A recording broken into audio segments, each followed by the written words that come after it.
யம் இனௌ யதயந்தேதே புருஷம் புருஷர்ஷப சமதுக்க சுகம் தீரம் சோம்ருதத்வாய கல்பதே.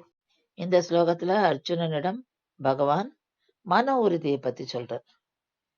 புருஷர்களில் சிறந்தவனே, உலகியல் இன்பம் துன்பம், புலன்கள் மூலம் ஏற்படும் சுகம் போகம் துக்கங்கள், இவை எல்லாத்தையும் எவன் ஒருத்தன் சமமாக நினைக்கிறானோ அவன் மன உறுதியும் உள்ளவன், அவன்தான் மோட்சம் அடையறதுக்கு தகுதியானவன் அப்படின்னு சொல்றார்.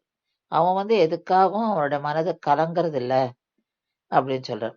இங்க அந்த கர்மயோகத்துல பயணிக்கும் போது எப்படி இருக்கணும் அப்படின்றத அர்ஜுனன்ட்ட சொல்றார். கர்மயோகத்துல நம்ம பயணிக்கும் போது மன உறுதியோடு இருக்க வேண்டும் அப்படின்றார்.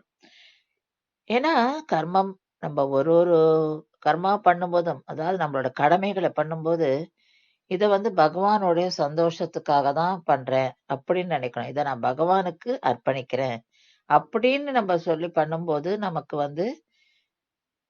அந்த கர்மாவலால் ஏற்படும் எந்த அந்த பலன்கள் நம்மள ஒண்ணும் பாதிக்காது. அதாவது சுகமோ துக்கமோ எதுவுமே நம்மள பாதிக்காது அப்படின்னு சொல்லி கர்ம யோகத்துல எப்படி ஒரு மன உறுதி முக்கியம் அப்படின்றத பகவான் அர்ஜுனனுக்கு விளக்குறார்.